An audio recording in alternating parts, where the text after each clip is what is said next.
And now, the Rink Rap Podcast from Forever Blueshirts, talking all things New York Rangers hockey. Here's your host, Jim Cerny. What's up, Blueshirts faithful? I'm Jim Cerny. Welcome to the Rink Rap Podcast at Forever Blueshirts. Happy holidays to everybody. I hope you've had certainly a festive holiday season, and whether it's Christmas or it's Hanukkah or it's Kwanzaa or whatever it is that you celebrate. I hope that you celebrated with family and friends and you had a warm, safe, happy holiday season. And as we're about to flip the page to the new year, I certainly wish everybody a happy and healthy new year as well. We're on the verge of heading into 2026. And I guess if you're a Rangers fan, you're hoping 2026, that version is better than the 2025 version of being a New York Rangers fan. But certainly we'll get into all that. But sending out all my best to the great followers of the Rink Rap Podcast and the Forever Blueshirts website, and following me on X, liking and subscribing to the podcast as well, which you can do at YouTube or you can do wherever you digest your podcasts on audio as well. And we are part of the Odyssey family as well for the podcast. So a lot of options there, but a lot of thank yous and really heartfelt thank yous from me and the staff here. So all that out of the way. Happy New Year, happy holidays, not so happy New York Rangers. Halfway through the 25-26 season, I really thought that Mike Sullivan nailed it when he was asked after the loss in Carolina, the 3-2 loss on Monday night when they got to game 41, the halfway point of the season. So what do you make of the first half of the season? And he said it's a mixed bag. And you know what? Sully was right. You know, that could be just a throwaway line. Oh, it's a mixed bag. You know, that's an easy out for a coach to say. Could be better, it could be worse. But it's right. He's spot on. It's a mixed bag. You know, there's a lot of crap, a lot of frustration, you know, for you as a fan, for Mike Sullivan as the coach, for the players, for the team, the organization from the top on down. You know, a lot not to be happy about, but some good things as well. A mixed bag. There have been some really good moments, tend to be not sustainable for a long stretch. You know, that's been the story of the Rangers so far this season. But not all bad. Mushy middle, right? Middling, mediocre. That's your New York Rangers. You know, I know we all tend to focus on points in the standings. Oh, the Rangers are just a couple points out of a playoff spot. You know, they win a few games in a row here, something they've only done a couple times this season, but okay. They win a few games here, and there they are. They're going to be a playoff spot, you know, a wild card spot, maybe even third place in the division. But then you peel back and you look at the standings, and you see that the Rangers have the worst points percentage in the Eastern Conference. 16 teams. Rangers are sitting at like 525 points percentage or something like that. 19, 17, and 5 through 41 games. That is mediocre. I know in the NHL, in the world of the NHL, that's you're better than 500, even though technically you have 22 losses in 41 games. Okay. You know, because you get points, you win games in overtimes, and thank goodness for overtime. Right? I know the Rangers just lost in overtime on Monday, but the Rangers are 7-5 in overtime. You know, they played a lot of these close, tight games, and they've been able to win 7 times in overtime. And that has really helped them. Those extra points, you know, and having a winning record in overtime has been a boon because they've only won 12 of 41 games in regulation this season. 12 of 41. For you at home, you don't have to be a rocket scientist for this, okay? Don't have to be a rocket scientist. 12 regulation wins in 41 games, not good. Not good. You know what that speaks to? That says, you're a pretty average, mediocre team. You know, if that. And that's what the New York Rangers are. You know, and we're going to go into it. I'm going to do some stories for Forever Blueshirts. You know, we're halfway through the season. I'm going to hand out grades, going to do individual grades, put the goalies and defensemen together, front office and coach together. Give grades for the individual forwards as well. We're going to do all those things. I'm going to do all those things at Forever Blueshirts. But however, the overall grade for the New York Rangers right now, and I've really sat and I put way too much thought and time into this, but what grade would you give the Rangers halfway through the 25-26 season? I get a lot of feedback from fans, and they're like, D-, F. Well, here's the thing. It's not an F. All right. It's not great. I'm not saying they're going down a great path. I'm certainly not saying that they're a Stanley Cup contender. And I have major concerns about the long-term future here. But talking about this season and what they've done so far, it's not an F. The effort has been much better, much more consistent. I know we've said this many, many times on the podcast already. That's a low bar. We're setting the bar awfully low, but you have to do that after the crappy season of a year ago when effort was questioned. You never knew if you were going to get the effort from this team. As they just completely collapsed, last season, missed the playoffs after winning, the President's Trophy and being a couple wins away from reaching the Stanley Cup final the previous spring. That hasn't been an issue with this team. And I've emphasized that over and over. And I know it's a low bar because you expect them, the effort to be good, better than good. That's what they're paid to do. But the effort's been good. Okay. They are a vastly improved defensive team. Doesn't mean there aren't cracks, in the armor there. Doesn't mean there haven't been collapses, some ugly moments defensively in the first 41 games. Absolutely there have been. But by and large, that's a pretty good defensive team. And again, part of it is they're getting a buy-in. Like the forwards are coming back because Zibanejad's playing a 200-foot game. He's not the only one, but I'm using him as an example. Guys have bought in. The Rangers, as a 5-man unit in front of their goaltenders, they've been pretty good. Now listen, the fast skating teams, boy, they exposed the New York Rangers. Now, you put the Rangers in there against teams that can really skate, Rangers have troubles with that. Rangers are not a great skating team. Doesn't mean they can't create and score off transition. We've seen them do that.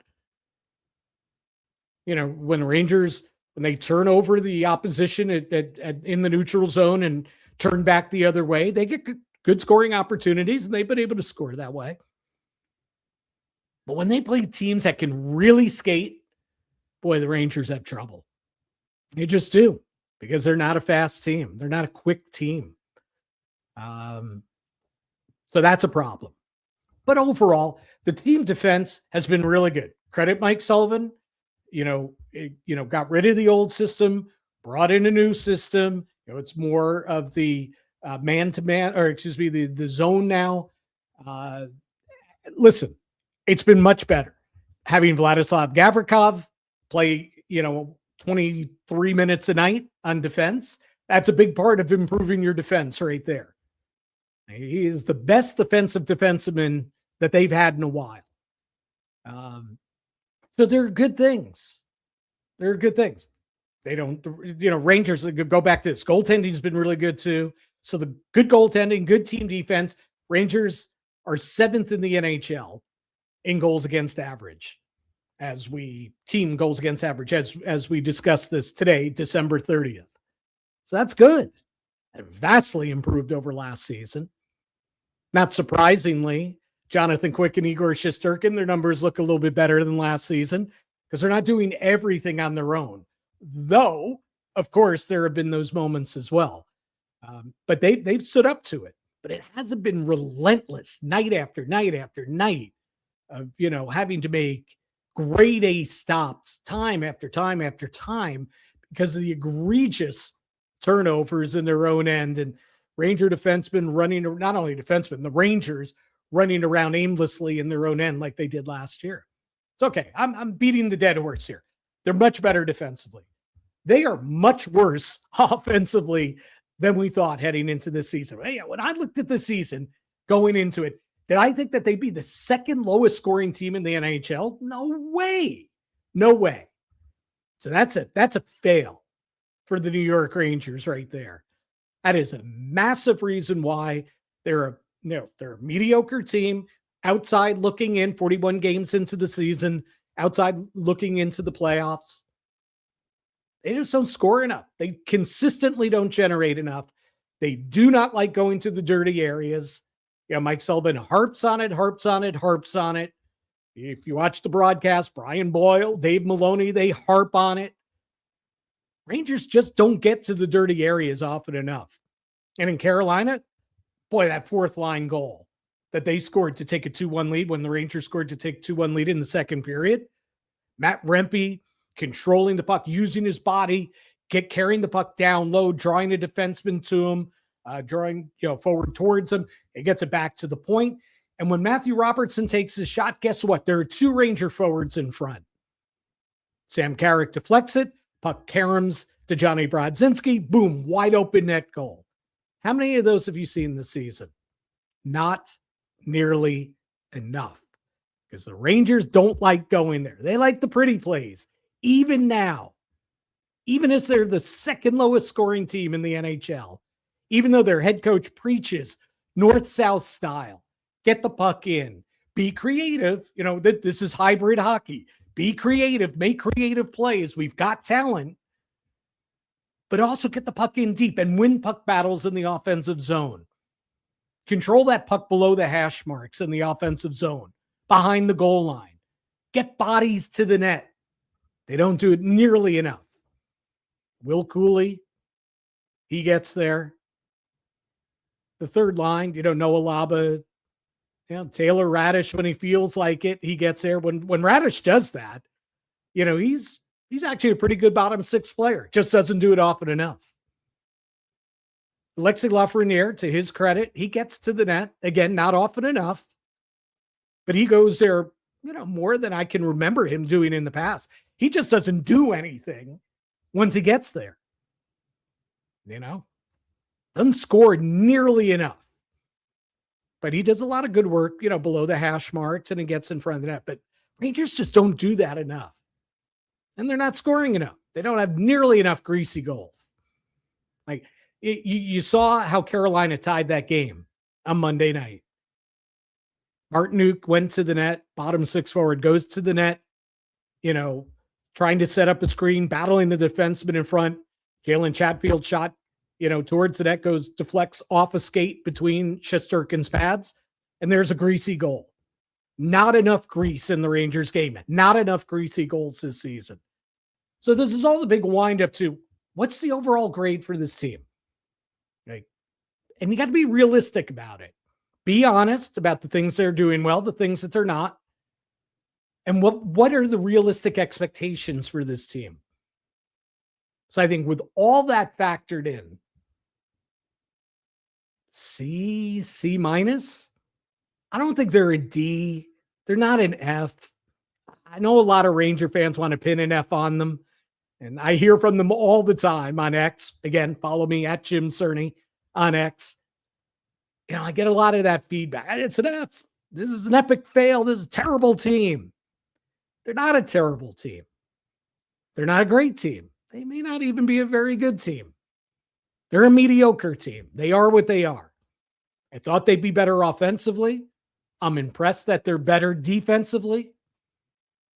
I thought they'd be better all around special teams.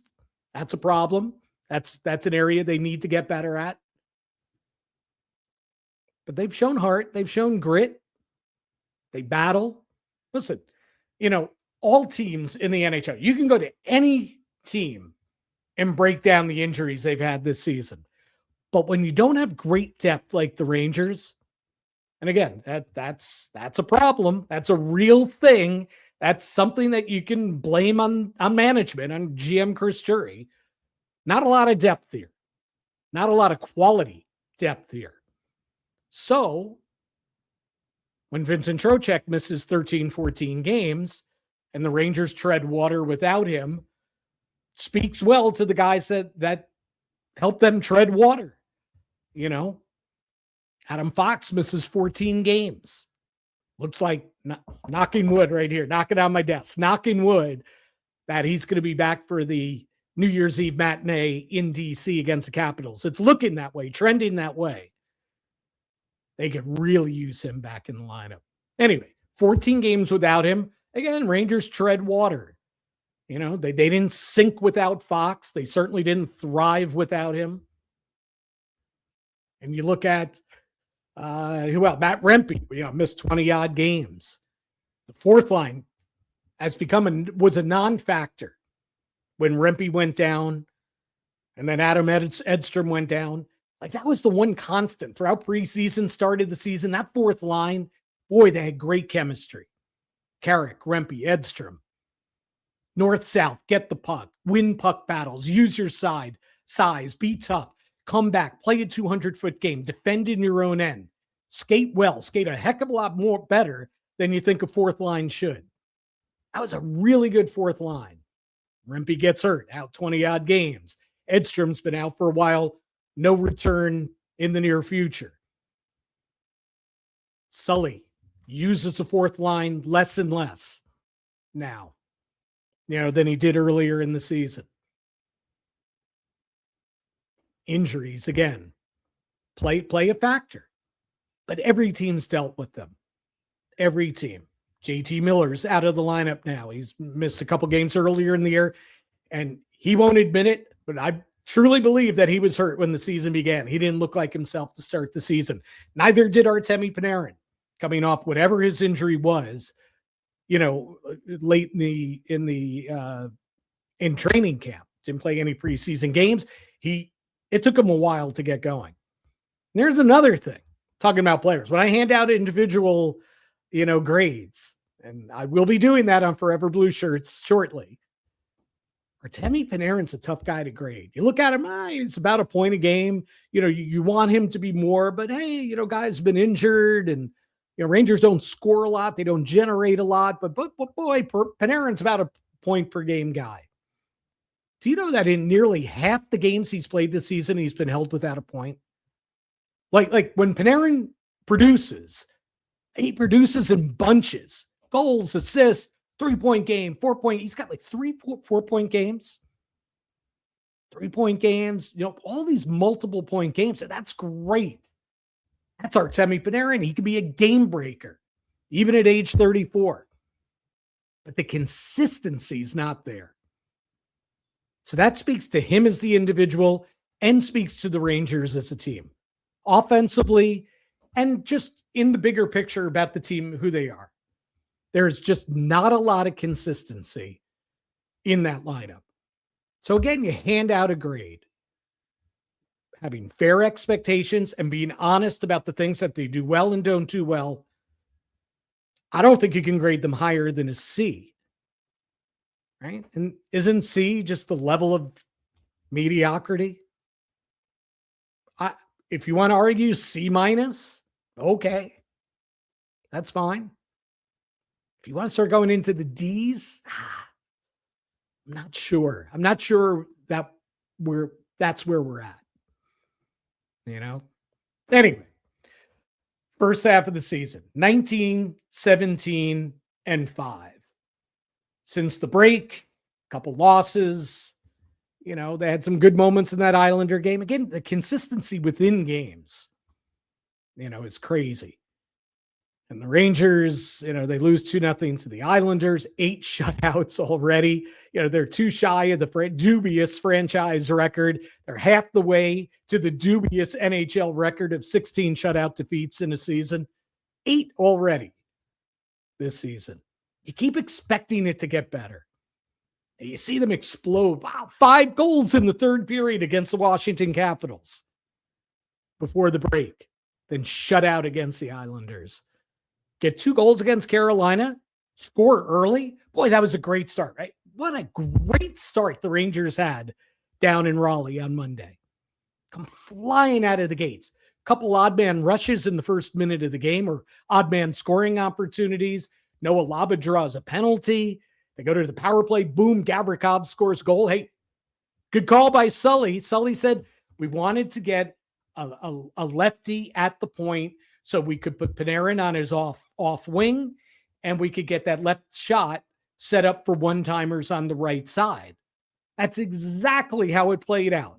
That's how Sully painted it. That's exactly how it played out. Panarin feathers it over. Gavrikov, the left shot on right wing, one time's a bomb past Brandon Bossy into the back of the net. And, you're less than 2 minutes into the game. Rangers are flying. They're up 1-0. They had another odd man opportunity. Bossy makes a good save on. And then can't keep that level of play up. And the Carolina Hurricanes found their game. It's not like they ran the Rangers out of the building. Carolina did what they did, though. They dictated how the game was played after that great start by the Rangers. They weathered the storm. Rangers only had 5 shots in that first period. We're talking about what an amazing start they had to that game.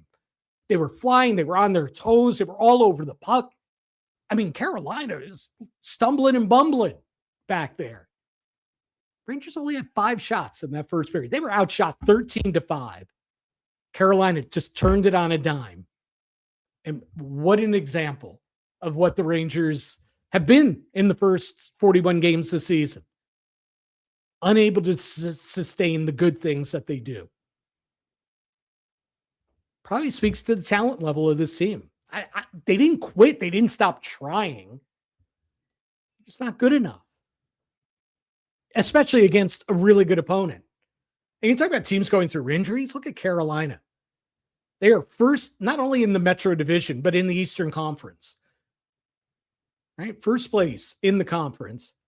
And they played basically the entire season without Jacob Slavin. Shane Gostisbehere's been in and out of the lineup. Keandre Miller's been in and out of the lineup. Who's out now? Jarvis is out of the lineup now. Freddie Anderson has been hurt in and out in goal. Kochetkov was in and out with that lower body injury, and now he's going to be out for the rest of the season with that lower body injury. He's going to have surgery. They're first in the conference. That's a team that plays a specific style. They play it well. They get plug-and-play players, guys that come up from the minors. I think of the guys over the years that have come up and just fit seamlessly into Rod Brindamore's style of play. Jackson Blake, who got the game winner, is a great example of that. The game winner on Monday. Plug-and-play guy. They trade for Logan Stankoven. Plug-and-play. Taylor Hall. Plug-and-play. They find the guys that fit their system. And they're deep. Guys go down and they find the next man up. They're not just trying to survive when their key guys go out of the lineup. The Rangers, I'm not saying they're only trying to survive, but that's what it is. They're treading water with guys out of the lineup, but they tread water when they have their complete lineup as well. We'll see what changes with Adam Fox back, though. But what an interesting comparison, Rangers Hurricanes. But yet, Rangers are 2-1, 11 minutes to go in the game. They're up third period with Igor Shesterkin playing a hell of a game between the pipes. Best player on the ice. He wasn't one of the 3 stars. I guess that happens when you're on the road and, Carolina rallies, ties it, third period, they win in overtime. Best player on the ice Monday night was Igor Shesterkin. By the way, happy birthday, Igor. Turns 30 on today, December 30th. So happy birthday to Igor, even though he's probably a little frustrated and none too happy about the outcome on Monday. No great birthday present from his teammates. No 5-goal third period out of his teammates in Raleigh on Monday. But Igor, best player on the ice, but still Carolina finds a way. Greasy goal to tie it. Then the Rangers take another penalty in overtime, and it ends up costing them. Carolina wins. But the difference between the two teams, the talent level, the depth, but yet the Rangers were right there to have that game. They don't get it. 19, 17, and 5. We'll continue with the Ranger talk on the Rink Rat podcast. We'll take a quick break right now. when we come back, a little bit more of a review of what's happened so far, but we'll start spinning it forward as well as what comes next for the New York Rangers here as we flip the calendar in a matter of hours, or well, I guess a little bit more than a day and a half or whatever, as we record this to the calendar year 2026. We'll get to all of that. That's up ahead. This is Rink Wrap. I'm Jim Cerny. Thanks for tuning in. Welcome back to the Rink Wrap podcast at Forever Blueshirts. I'm Jim Cerny. Thanks for tuning in. Thanks for liking. Thanks for subscribing at YouTube and wherever you digest your audio podcasts. Thank you so much for being part of our family. Speaking of our family, got to give a plug. This was a really great story. I enjoyed editing it and working through it with our own Jennifer O'Regan. She did a heck of a job on a story. She caught up with Dane Jackson, who is the head hockey coach, men's hockey coach at North Dakota. And of course, one of the Rangers' top prospects, EJ Emery, is a defenseman in his sophomore year right now at North Dakota. The Rangers' 24 first-round draft pick, number 30 overall. And Jen did a great job. She caught up with Dane Jackson and got to the heart of who EJ Emery is as a person, as a teammate, and on the ice as a player. And the word that Dane Jackson used many times over in talking about what stands out about EJ Emery are the nuances. Nuances are the word and words that he used most often. And you read the story. It's posted now on foreverblueshirts.com. Nuances. He's not going to wow you, EJ Emery. He's not going to wow you with the huge play, the great rush up ice, the hard slap shot from the point, his offensive production, the big hit even though he can be he's a strong physical guy. 6'3" defenseman, still putting on weight. He's 19 years old. He's still, growing into his man's body. But, he's a good physical player. But the thing with EJ Emery is it's about the nuance in his game.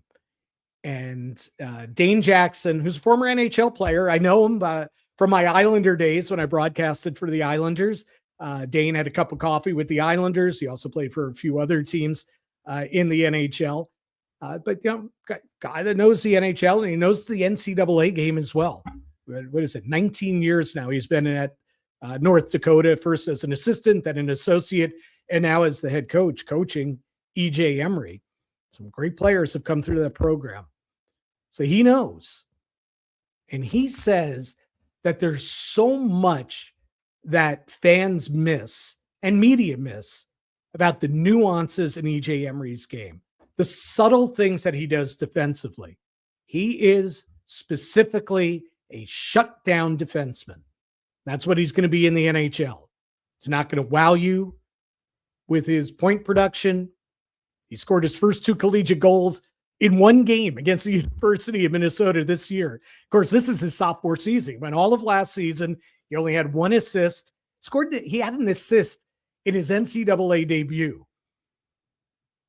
Didn't score another point the rest of the season. No goals, no more points, nothing. But he was in a shutdown role. He was a defensive defenseman. He played his game, took his lumps. He was an 18-year-old kid last year, going against some of the best players in the nation. It was a rough year for North Dakota last year, too. This season, as we record this, they're the number 4 ranked team in the nation. He's a big part of it. Not because he's got 2 goals, not because he's quadrupled his point total. He's up to 4 this season in 17 games, as opposed to the 1 assist he had last season. But because of his defensive play, because of what a big part of their penalty kill he is, how he goes up against the best players, the best forwards of the opposition, night in, night out, game in, game out.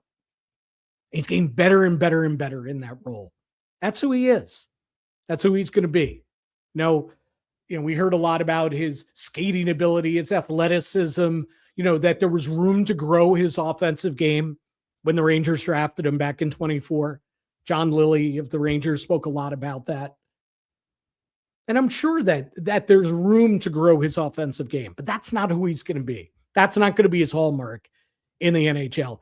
And to hear Dane Jackson explain it and then delve deeper into what makes him being Emery, a real legit NHL prospect and one day NHL player, one day New York Ranger. I found all that really fascinating. And Jen does a really, really great job. And, she's done about 5-6 stories for us now at Forever Blueshirts. She does a great job asking the right questions, getting people to open up to them, whether it be, Vincent Trocheck's wife, whether it be Johnny Brodzinski's family, or now Dane Jackson, the coach, the college coach of EJ Emery. And Emery, I thought, Jackson really did a great job breaking down who EJ Emery is as a player and why he's so successful. Of course, there's still room to grow, but this is who he is. And I know we read out there's a lot of frustration with Ranger fans. Oh, this guy, he didn't make the U.S. World Junior team last season or a year ago. He made the team this season, but he was a healthy scratch, in the opener. Now he's played the next 2 games, but he's not a real, he's not one of the top defensemen on their team. I don't know that speaks ill of EJ Emery. I think it speaks more to the fact that the United States is a pretty deep team yet again. But I get it. And I get the argument. Hey, Drew Fortescue, was a top 4 defenseman, shutdown defenseman for the United States when they won the gold medal in 24 and 25 at the World Juniors. Ranger prospect, not a first round pick. He's now a junior at Boston College. Fortescue had this role. EJ Emery doesn't. Yeah, it's almost like people are waiting for him to be a bust. And I don't know. I'm not going to predict where his NHL career is going to go. I do think he's going to be an NHL player. I can't say where he's going to go with that. But a shutdown, right shot defenseman with his size, mobility, and willingness to be a defensive defenseman first and foremost. Okay. That's the type of guy that you want in your core, I would think. As long as you have your Adam Fox or, whomever it might be, down the line, as your, offensive defenseman. Fox is an elite guy. Sure, it'd be great to have another one behind him. We talked about that when there were the Quinn Hughes trade rumors before Hughes ended up in Minnesota. But that's Emery. The thing is, patience is the key word. And it's so tough. It's tough for fans. It's tough for management. It's tough for development people. It's tough for the organization top to bottom. It's probably tough for the player. Everybody wants to fast track it. EJ Emery wants to fast track it. But I do remember John Lilly at the 24 draft, when he was talking about the selection of EJ Emery, he said, we're going to be patient. We're not going to rush this kid. We see a ton of potential, but it's not easy to develop into a really, really good defensive defenseman. Takes time. And so now he's in his second year at NCAA. We don't know what comes after this season. Is he going to turn pro? Will he sign his entry-level contract? Will he turn pro? We don't know. Is another season in the cards for him at North Dakota? We'll see. But if he's not a New York Ranger at age 20 or age 22, it's okay. As long as the development curve is heading that way, up. Oh, look at my finger. That's an ugly looking finger. I know I'm digressing. Ugly looking finger.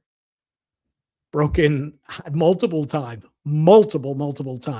playing football back in the day. But okay, I digress. Back to Emery. Patience. Everybody wants to rule him one way or the other. He's going to be great. He's a bust. No in between. Let the kid grow. Look at Gabe Perreault, who is, I think, hands down, the Rangers' top prospect. There's a learning curve with him. You know, he's 20 years old. You can see the skill there. He's just scratching the surface. Patience. Not everybody is, I don't know, Matthew Schaefer. I was trying to think of an example right away. Yeah, not everybody's Matthew Schaefer, where, you know, he just hits the ground running and he's a star right away. Or even an Adam Fox, right? When he came out of Harvard, he was ready to be an NHL, a really good NHL player right away. We'll see where it goes with EJ Emery. Again, you know, if he was a really, really highly skilled offensive defenseman, then you see a team fast tracking a guy like that. But when he's a defensive defenseman, it's different. It's a little bit of a different, not only learning curve, but I think a different timeline to get to the NHL.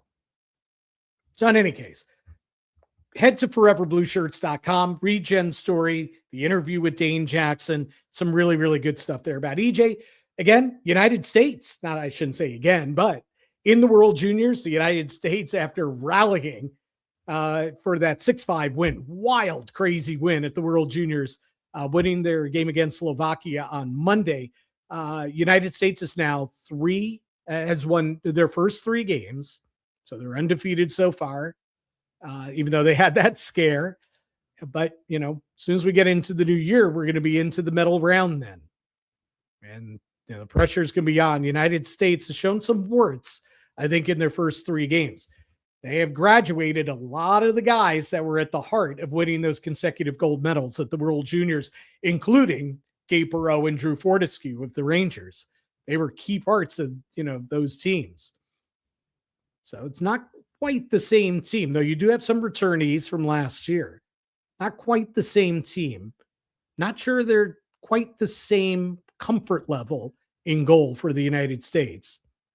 But again, we'll see where that goes as well. And we'll see, you know, how EJ Emery, how he can put his mark, you know, on the United States in the World Juniors, especially with playing with Cole Hudson out with that injury. And we'll see when he comes back after that scary injury, taking the puck, the shot to the back of his head. Speaking of international play, the Olympics, they're announcing the Olympic teams, the Olympic rosters on New Year's Eve, December 31st. The United States will announce their men's and women's teams in the morning. I believe shortly thereafter, Canada is going to announce theirs as well. JT Miller, Adam Fox, in or out? What about Vincent Trocheck? Throw him in the mix too. You know, he was on the Four Nations roster.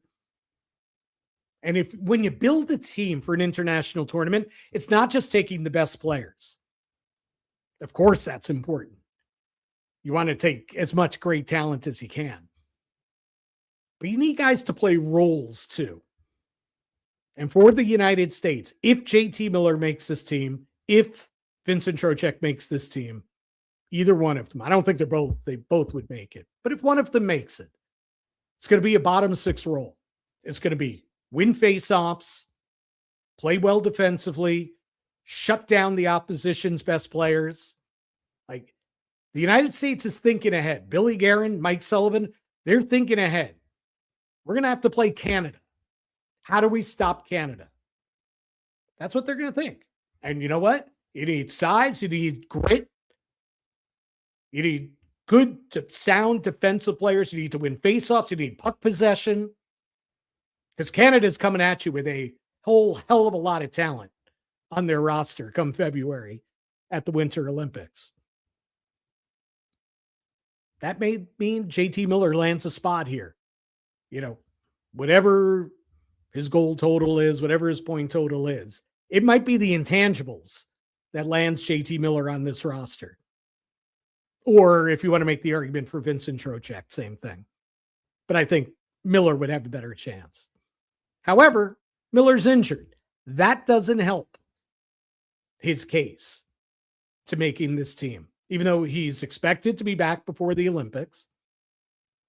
And how much did it damage Adam Fox's candidacy to be on the United States Olympic roster by the fact that he has missed 14 games? I think less so for Fox, because assuming he comes back and he remains healthy before the Olympics, that's going to be another month that, of game shape, games. And listen, he was playing at a point a game pace, 26 points, 27 games when he went down with this upper body injury. But let's see how he is too. We're assuming it was a shoulder injury. Nobody's ever said shoulder, but we all saw the hit. We all saw how he went off the ice holding the shoulder and everything. Shoulders can be a recurring injury. So let's see how healthy Fox is too when he comes back. First and foremost for the Rangers, but possibly for the United States as well. I think Fox is going to be on that squad. I'm just not sure about his role, especially after the Four Nations last year. But again, we'll see. And we'll find out on what day today? Today's Tuesday. So Wednesday morning. I know it's December 31st. I don't know what day of the week it's all happening. So will happen on Wednesday morning. So we'll know then. And of course, we'll cover it at Forever Blueshirts, and we'll talk about it next week as well on the podcast. But when we return for the final segment of Rink Wrap this week, we'll spin it ahead the week ahead. And we got the Winter Classic coming up. Haven't even talked about that yet. We'll get to a few more topics right here on Rink Wrap. Welcome back to the Rink Wrap podcast for our final segment. I'm Jim Cerny. Thanks for tuning in. And of course, thanks for following me at Jim Cerny on X, at Forever Blueshirts for all our coverage on X as well. And of course, for visiting our website, foreverblueshirts.com, spinning it forward. All right. We know how the Rangers have come out of the winter break, or the not the Olympic break, the Christmas break, losing to the Islanders, losing down in Carolina, blowing that third period lead, losing in overtime. They're back at it on New Year's Eve for a matinee in D.C., scene of the crime from last week when the Rangers scored 5 times in the third period, rallied for the 7-3 win over the Washington Capitals. You don't think the Capitals want a piece of the Rangers on New Year's Eve? They want a little payback, and they get a chance here for playing for the second time in 8 days against the New York Rangers. So that'll be a stiff test, because you're going to play an angry team that wants a little payback against you, team that's ahead of you in the standings, but a flawed team as well. I don't think the Washington Capitals are exactly, the creme de la creme of the NHL. So you got that one. Rangers been real good on the road this year. We know that. They lead the NHL, 14 road wins. But here's the thing, it's starting to catch up to them. They're in the middle of 6 straight on the road right now with a losing record to this point. Game 5 of those 6 in a row is against the Capitals on New Year's Eve, the matinee. And then the 6th, then final game of those 6 in a row on the road, the Winter Classic on Friday night down in Miami at Lone Depot Park. And I know the fans are getting excited about that, and a lot of people are heading down there.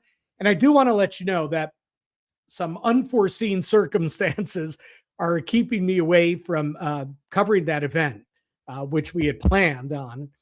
I was going to go down, cover that in person, and give you really, the firsthand coverage, like we did with the Stadium Series back in 2024. We'll not be able to do that, but certainly we'll be all over it, covering all aspects of the Winter Classic. The Rangers are 6-0. They have never lost an outdoor game in their history. They've won twice, as you know, or as I assume in the Winter Classic, down in Philadelphia when they beat the Philadelphia Flyers. Henrik Lundqvist stopping Danny Briere in the final minute, and the penalty shot. Mike Rupp, and the salute, and, the Yager salute, scoring for the Rangers that one. So just great memories from that day. Covering that game. I worked for the Rangers back then, and let's see, I was working for whom? I was working for Sporting News when the Rangers hosted the winter, or they didn't host it. They played in New York, Winter Classic game against the Buffalo Sabres at Citi Field. JT Miller scored the overtime winner in that one. And of course, they won Stadium Series games as well. They beat the New Jersey Devils and the New York Islanders back to back in the same year at Yankee Stadium. And then, of course, most recently in 2024, the Stadium Series, that epic comeback, rallying late to defeat the New York Islanders 6-5 in overtime. Artemi Panarin scoring the game winner after, what was it, I guess Kreider and Zibanejad both scored, if I remember correctly, in the final 5 minutes of regulation. Rangers won that one as well. So they have some outdoor magic that they have to live up to against Florida Panthers. Their first meeting against Panthers this year. Looks like Matthew Tkachuk probably will not play. He has returned to practice for the Panthers. Doesn't look like he's going to be able to play in the Winter Classic. I know the Panthers and their fans, and certainly have been hoping for that. I'm sure TNT would love to get him back in the lineup as well for that. But Paul Maurice said, listen, it's one game. Yeah, it's a big game and a lot of hoopla around it, outdoors. And yes, it would be cool to have Matthew Tkachuk play, but we're not going to risk the second half of the season just to rush him back for one game. So it really sounds like Matthew Tkachuk isn't going to play in that one, but Rangers will get their first look at the two-time defending Stanley Cup champions who have remained. You talk about a team remaining alive and afloat, remaining in the playoff mix, even though they played without, arguably their two best players. Certainly, their two most important forwards, including their captain, Sasha Barkov, and Matthew Tkachuk. Not to mention all the other injuries that they've had up front with their forwards and on defense as well. I mean, that team's been decimated. Paying the price probably for 3 long runs to the Stanley Cup final. Losing one, winning the past 2, 3 consecutive years. Finally paying the price. I mean, your body takes a toll on you, individually and collectively. And now it seems like they're paying the price. Oh, except for the fact that there they are, right smack dab in the middle of the playoff hunts. Every excuse not to be there. But that team knows how to win. They know how to play a certain system. Talk about Carolina's system and plug and play. Florida as well.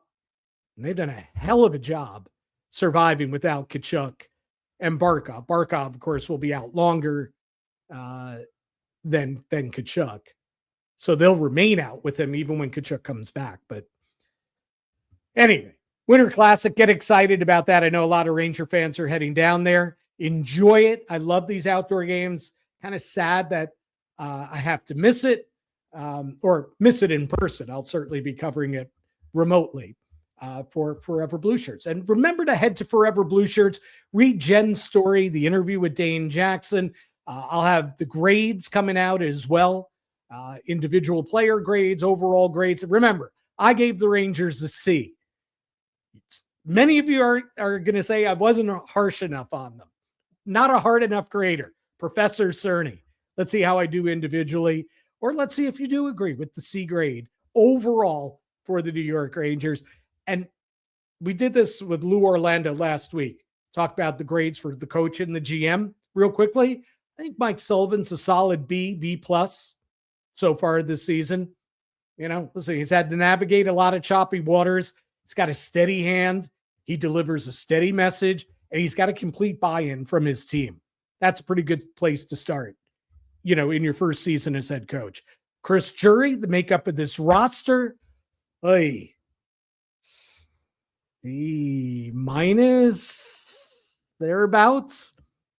I mean, he did get, bring in Vladislav Gavrikov, great signing, free agent signing.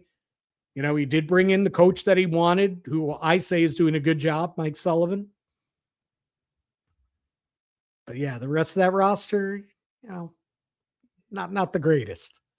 So C- for the GM. I know fans are going to be pissed about that. They want the F. I don't know that I can give him an F. Last year I could have. No, even last year, I didn't. I think I gave him like a D, right? Because he cleared out some cap space. And anyway, I'm reliving the past. Thanks for tuning into the Rink Rat Podcast. It's been a hell of a year, 2025, sharing it with you at foreverblueshirts.com and here at the Rink Rat Podcast. Really appreciate your support. So like and subscribe, continuing following us. Love the byplay, the interaction with you, the fans. We've got a lot of cool things coming up in 2026. In fact, early in 2026. And I'll just leave you with that tease. Another reason to join us next week with the Rink Rat Podcast. So happy New Year. Be safe, be happy, be healthy. Enjoy the Winter Classic. I'll catch you next week. Cheers, everybody. Happy New Year.